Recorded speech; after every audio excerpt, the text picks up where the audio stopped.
but as soon as you torque down number one, it gets really hard to turn. There is something going on with number one.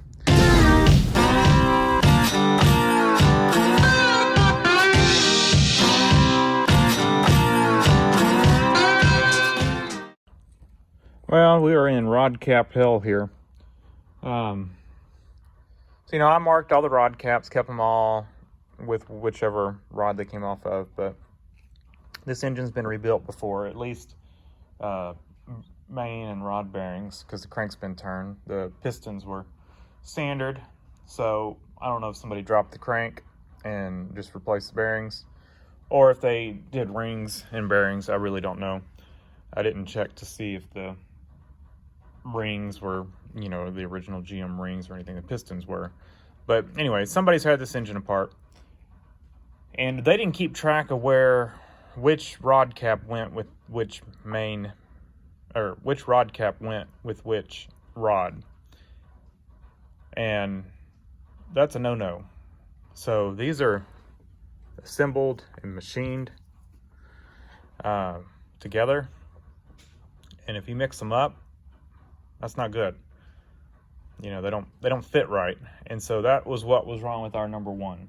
So our number one did not fit right, and it was locking up the crankshaft.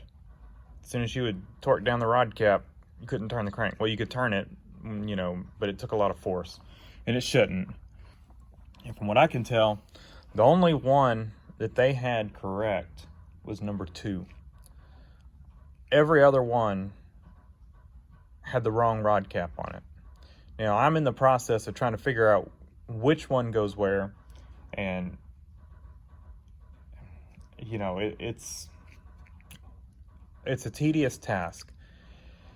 So I can show you kind of what I'm doing. I kind of went through and did like a quick run through and got the ones that were easy. And what I say is easy is, well, let me back up. Took all the pistons and rods back out. You can see I've got some sitting over in the box over there. Took them all out, and what I did is took all the rod caps off and just grabbed a rod and started putting caps on it and found the one that fit the best. When I found that, set that one aside, move on to the next rod. You know, place each cap on it, find the one that fits the best.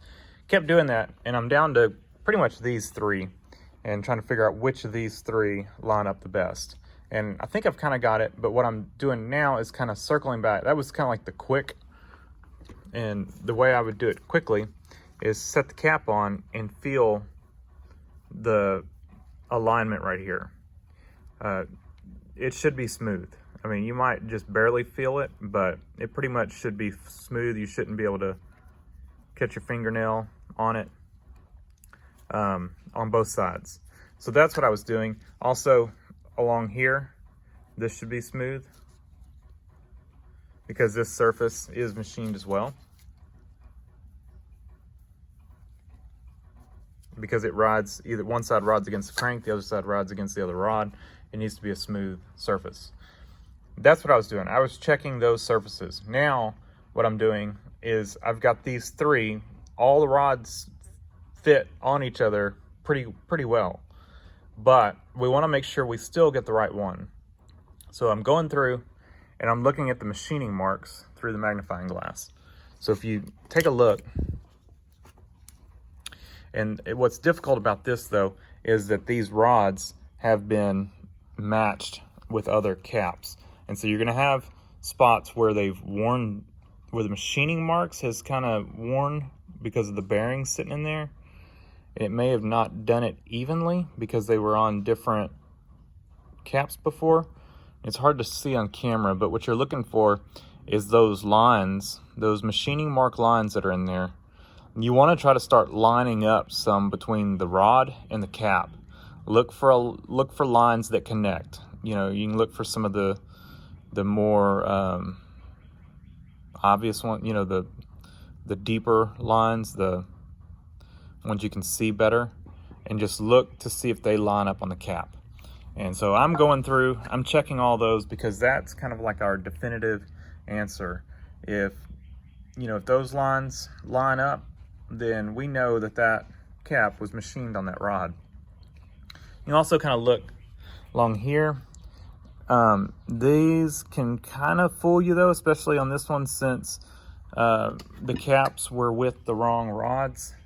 There's machining marks here, but also on the side there, you know, you have wear because it's riding against the crank and the other rod. So you might have some wear lines or wear marks that don't line up because they were mismatched. Whereas, you know, if you disassembled an engine that, and then you mixed up the caps, you know, say they were correct, and then, you know, I don't know, somehow they got mixed up. You put them in line and they got knocked over and you got a mess of rod caps or whatever. Then, you know, you should be able to line those up. But the problem I've had is none of these line up. I marked I marked all the rods, and I had previously marked the caps. So this is 1, 2, 3, 4, 5, 6, 7, 8. This is rod 8, and it's got cap 7. That's 7? No, it's got cap 8 on it. So maybe they got this one right. I haven't decided yet. Like I said, these three are kind of the last three. They all kind of interchange and have about the same feel, you know, as far as lining up, but we want to make sure we get it right. And I am miking these as well. So just to make sure they're not egg-shaped or anything like that, you know, we'll check some readings, different spots around. That's kind of the final thing. We'll torque the bolts on, and then check them just to make sure all this is good. Like I said, by feel, I'm down to these three, and we're gonna look at these, and then I'm gonna circle back through the rest of the rods just to make sure I can match up some of the machining lines on all of them. And after that, you know, I'll feel confident that we have the correct caps on each rod. Now, I should have went through this and done this prior. What I was doing is I left the old bearings in these rods, and then when it came time, I just popped the caps off, you know, slapped the new bearings in. So I never put the cap on without the bearing, and noticed, you know, that this was misaligned. You can't really tell once the bearing's in it. And so yeah, I didn't catch it, and I should have checked that. I just assumed that they hadn't mixed them up. I knew I hadn't mixed them up, and I assumed that they hadn't, but they did. And, you know, as you can see, these bearings aren't looking that great. Now, I just assumed it was some trash or something that, you know, it had picked up, and didn't think too much of it. You know, this engine had not been well taken care of. You know, it had been left and got water in it. So, you know, I wasn't sure what the bearings would look like with water sitting in it, since it had water sitting in it. So anyway, let me continue on. Maybe this will help you if this happens to you in getting these lined up. And definitely, if you've got an engine that's been, you know, rebuilt, I guess, you know, don't assume that they did it correctly. Made that wrong assumption, and, you know, take the bearings out and put the caps back on, and make sure all the rod caps, you know, made up to the rods. You know, you just, you know, do a feel test, and if it feels good, then it's probably in good shape. This one I don't think goes with this one. I can feel it. I can catch it just slightly. I might throw the nuts on here, torque it down, see if that makes it line up a little bit better, but I'm not sure. So I'm going to check these other three, and then we'll get it all lined up. And like I said, I'll check all the others under the magnifying glass, because right now they're just all kind of lined up by feel. So anyway, and I'm done. So went through and double checked all of the other ones. I did have a few that I was able to line up even better by flipping around. Once I looked at the the machining marks. I could tell that a couple of them were not right. So set them back on the, I ended up with 2 in the box that were perfect. And the other 6 got sorted through again. And I've got 5 of them sitting over in the box. And we've got the last 3 over here. Those 2 are lined up. And this was my last one to line up. And of course, you know, I got those all lined up. And so I had 1 cap left, 1 rod left, and put them together and they match. Now, one thing to show of evidence that this thing was done incorrectly. If you see that polished, little bit polished right there. I mean, it's not worn, but it's just a little bit polished. It's not going to cause any issues. But you can tell that the bearing was tight right there. That means that the rod cap probably was a little more inset than the rod itself. You know, this didn't line up correctly. And so this was a tight spot that the bearing wore more, you know, there was more pressure on the rod right here, and that caused it to do that. But, you know, if you look at the side here, you can kind of look at the casting marks all over. I'm getting a glare, but you can see faint, you know, that line comes up and matches right there. You can see that the machining is going in the same direction between the cap and the rod. See, top and bottom. And then you can look at all these surfaces. Now this right here, this is you can see it's rough. That's a casting mark. That is not machined down. And so you may not have as good of a fit in the casting line.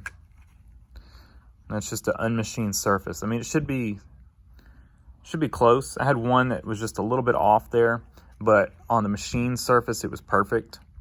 And so I think that was just a casting flaw, you know, where it was machined down, but, you know, maybe the machining caused it to be off just a hair. But most of them all lined up perfectly. But we are done. And because these were in different spots of the engine, you know, a lot of times you probably could go by color between the cap and the rod.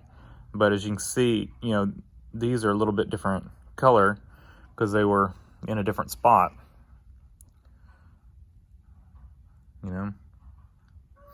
So, that's it. We're done. We can go reassemble this thing again. So I'm going to have to clean up the pistons and the rods. I'll re-soak the piston rings in oil and, you know, put them all back in the engine.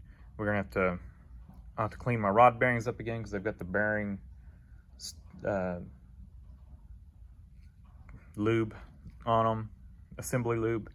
Clean those up, pop them back in all these rods, and put this all back together. And I may not have enough assembly lube. I may have to go get some because I had enough until I'm doing this twice. But my fault for not, you know, checking this beforehand. I shouldn't have assumed. All right, we finally got this thing back together with all the rod caps exactly where they need to go. Now, one thing to think of is that your rod caps, or your rods, and your pistons have a orientation at which they go. You know, your piston's got the dot that goes towards the front. Well, your rods have these dots that go, well, at least on these dots go towards the crank. So the dots on the rods should not face each other. They should face outwards, you know, corresponding sides. So, or you can say that flat surface faces the crank. However you want to say it. Or if you want to get real technical, well, I'm not saying real technical, but the bearing tang or whatever, the little cutout in the rod and the cap face on each side, face towards the outside of the block. So the ones on this side face like that, and then of course this rod over here, since that piston's on that side, it faces that way. So Just an easy way to verify. So once you get that, or once you think about that, that this orientation matters on how it is mounted to the piston. So when I took these rods to the machine shop and had them mount the rods to the pistons, press them together, fit them together, I had the rods marked 1 through 8. So they orientated the rod correctly with the piston to be on the correct side. Now, if you took one, say you took a number 3 and you moved it to number 4 and put the piston facing towards the right direction, the rod would be backwards, if you're following me. And that's what happened. So what we did is the only rod they had correct, the only rod cap that was on the right rod was number 2. Every other rod cap was on the wrong rod, when whoever assembled this engine before me, when it was rebuilt the last time, basically. And so when they did that, or when I did that, or when I marked all the rods, then we kind of lucked out, because there's only 2 that ended up flipping sides. And, I kind of want to leave, I've already marked the rods, so, we put them back in order, but 3 and 4 ended up switching sides, basically. So I just remarked the cap. We put another dot on 4, or on 3 to make 4, because these would have been backwards. These dots would have been facing each other. Or if you put that right, then the pistons would be wrong. So they had to switch sides. And luckily, it was only 2 of them that we had to do that. The other ones, the rod caps, just happened to be on the right side of the engine. The evens lined up with the evens, the even caps lined up with even caps, and the odd caps lined up with odd caps, except for these 2. And then I took a flat punch, and it shows up more on camera than it does in person. And I just hit that last dot to kind of make it not as obvious. So we've got 3 on there now. So we've now got 1, 2, 3, 4, 5, 6, 7, 8. So now, if this gets disassembled again, it should be pretty obvious that that's 3, that's 4, and all the other ones are correct. And, hopefully no one else makes this mistake, because it's all correct now. So I'm going to go ahead. I've got these torqued down. Another thing you can do, once you get them torqued down, you can wiggle them. They should have a little bit of side play like that. If it's locked tight and you can't do that, there's something wrong. And, as bad as misaligned as this was, there was only 2 that were tight like that. Now, there was misalignment all across the board on these, but 2 were worse than the rest of them. The other 6, still seemed to fit decent enough, but it wouldn't have been good. I mean, it would have caused, premature bearing wear, like it was. And especially those 2, they I guess lasted before, when this engine was, assembled before, but, they were definitely with some trashy looking bearings in this thing. So anyway, it rotates perfect now. It rolls over smoothly. We don't have anything catching up and causing issues. So we're in good shape now.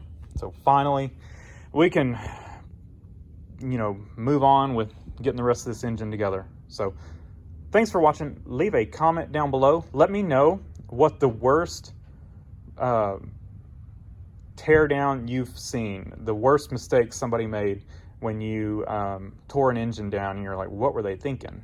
Well, let me know down below, because this is one of the worst I've seen.